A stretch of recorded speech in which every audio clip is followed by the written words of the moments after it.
wrestling fans, thanks for clicking the Reddit Rose report.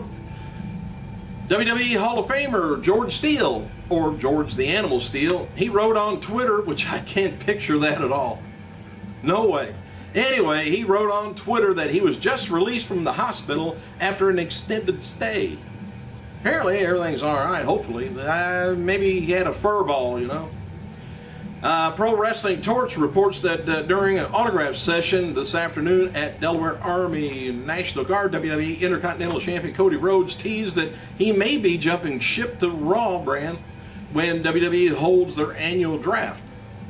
WWE Magazine released a limited edition of 2012 roster issue featuring profiles and pictures of all the WWE superstars, and Trender.TV reports that last night's episode of WWE SmackDown saw a slight increase in social media activity with a score of 53,839. Last week's show scored a 50,470. I don't understand that. But anyway, The Miz hosted Be a Star anti-bullying campaign for Woodland school students in Schenectady, New York on Friday. The WWE superstar shared his experience about being bullied and advised students never laugh at bullies, to show tolerance and respect to them. I just rather go ahead and knock the fuck out of them. Well, maybe I'm not supposed to do that. I'm my fault entirely. Anyway, Big Show was caught by picking on John Laurinaitis and his voice and everything last week by Eve Torres. The angle is showing Laurinaitis continues over to SmackDown, where Laurinaitis demanded an apology this coming Monday from Big Show. In a news storyline, WWE is now speculating that Big Show may be fired on Raw, and WWE is teasing that Triple H may have a role in the Laurinaitis versus Big Show storyline. I was just talking about Raw and SmackDown, the different rosters and stuff. And whenever I'm just coming off this at the top of my head, that's not thought of it. But anyway, you got the Raw live events, you got the SmackDown live events touring around, simultaneously. So SmackDown always drawn a smaller crowd at house shows, not talking about televised events where normally they sell out. But Raw always brings in bigger names for the bigger crowds in attendance. So if they went back to where there was no brand separation, where the stars could be on SmackDown, to be on Raw, and it equals out to where you got you never know at a house show, who's going to be there. Would that not bring up the attendance at a SmackDown show? I don't know if it would bring it down for a Raw. But anyway, if there were house shows and they had the equal amount of stars at each show, they would have a better draw. Maybe I'm wrong, but nah. Variety.com is reporting that Nickelodeon announced John Cena is going to be appearing in Fred 3, Camp Fred. Cena reprised his role as Fred's father, which I never seen 1 and 2 Freds, so I don't know. Following his return on Monday night's Raw Super Show, Paul Heyman added now to their alumni roster. Santino Marella, he's going to be appearing at Bryant and Stratton, not Briggs and Stratton, I know them, Bryant and Stratton College in Syracuse, New York, beginning today at 2 p.m., which is 3:15 now. Sorry, he may be still there. Hey, Ric Flair is advertised for last night's TNA house show in New Orleans, but guess what? He was a no-show. Maybe he's hanging out with Sonny somewhere. TNA reports that Bill Goldberg is going to be attending the memorial for NFL great Junior Sean, who ended his life on May 2nd. Goldberg tweeted, "Sad day." And my other thing I'm going off on, poor Ryback. He just can't get a break. The fans keep yelling Goldberg at him throughout his match. Leave the guy alone. He just happens to look like him. He could wear a toupee or something, but he get it knocked off, and he let his hair grow out. He may have a big bald spot, look like Larry on the Three Stooges. So you can't help it. He just kind of resembles him, but he's not doing moves like Goldberg. He didn't do the jackhammer, whatever it is. But he just can't get a break. Poor guy. Former WWE star Ricky Ortiz 37 years old today, and today is Doug Basham's birthday, 41. Courtesy of WWEDVDnews.com, here's a kind of a synopsis for WWE's Falls Count Anywhere's DVD on Blu-ray and DVD too. Anyway, the set's going to be releasing around June 26th in North America.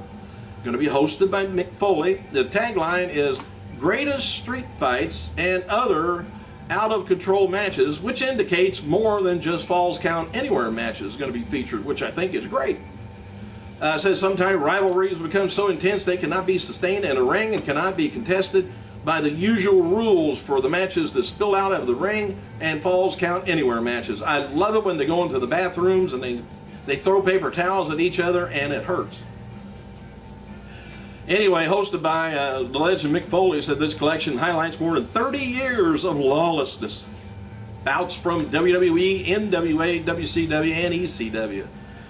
Including, and then it's got a list of the people, most brutal ring performers of all times, and it's the usual suspects. Raw live event, Glens Falls, New York last night was a sellout. There was no appearance from the hometown hero, Hacksaw, though. And Beth Phoenix, she was back in action last night's main event in Glens Falls, losing to the Diva champion, Layla. Dean Ambrose lost to Zack Ryder by DQ last night's event, and Ambrose was disqualified after he exposed one of the turnbuckles used against Zack Ryder, like George the Animal Steele. Of course, Steele used to eat it. And Mason Ryan, there's another poor guy. They don't know what to do with him. Anyway, he appeared on Raw and SmackDown this week with Abraham Washington's stable, but he was back in action last night with Dolph Ziggler's bodyguard as Vicky doesn't, I don't think, do any live shows. Well, house shows anyway.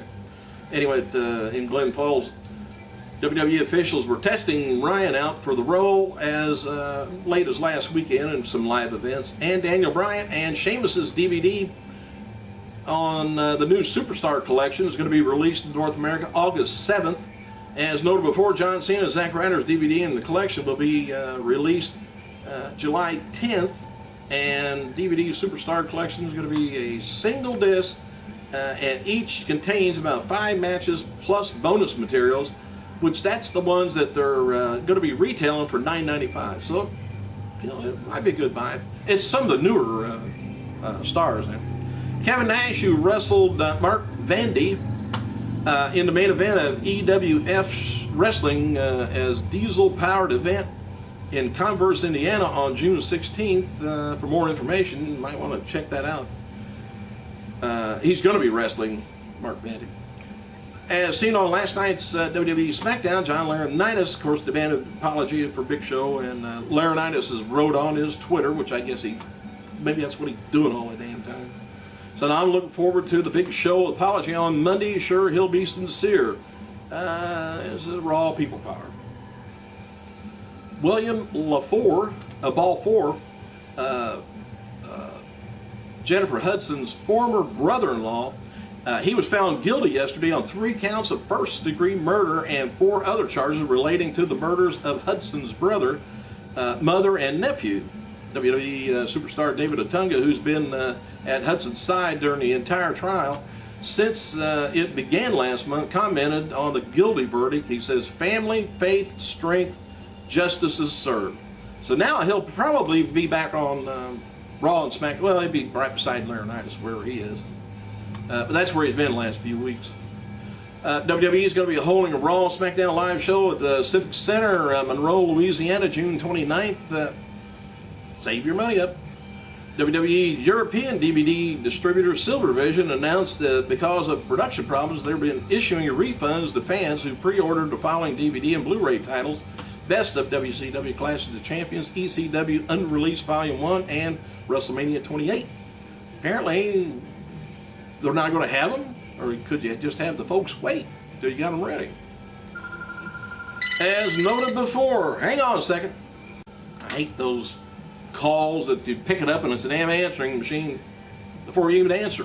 Hey, got a little inside note here. Before we noted that, or I noted that before ECW original Axel Rotten fell asleep at the wheel and was in a car wreck last week when he was returning home from Extreme Reunion in Philadelphia, Axel, who defeated Balls Mahoney at the event, says he's wrestled his last match. I don't believe it, because as long as he's been, well, anyway, here's what he had to say on Facebook. It's been a very easy, this is very easy to say. No tearful video, no thank yous. I had fun wrestling Balls Mahoney at Extreme Reunion. I will keep my thoughts on other matches and events as my whole life, and I think I'm done. I had 24 years doing what I love. I don't, I'm not going to wrestle another match. Thank you for the ride. It's ended in a bang, literally. Axel Rotten. Somebody that's been wrestling as long as him, you just can't give it up. You may want to. He may be back for a farewell thing, but I think he got really injured bad on this car wreck. I haven't heard anything more, but I'll let you know. Ric Flair, he did not appear as advertised at TNA's Thursday's live event, Lakefront Arena in New Orleans. The legendary grappler is advertised for tonight's TNA in Louisiana, though, another part of Louisiana. Matches taking place there as TNA World Heavyweight Champion Rude taking on Van Dam, and Hardy taking on Anderson, Styles taking on Angle, Shelley and Sabin taking on Gunner and Hernandez, and James taking on Angelina Love, and TNA World Champion, Television Champion Devon taking on Robbie E. We'll see if he shows or not. TNA Wrestling President Dixie Carter announced on Twitter that the new talent King Mo will appear on tonight's Bellator 68 event, Caesars Hotel. Oh, and also Mickie James launched a YouTube channel via youtube.com. I am Mickie James. So we can check out, see what she's up to. Hey, thanks for clicking, you guys, before somebody else comes in. I gotta go.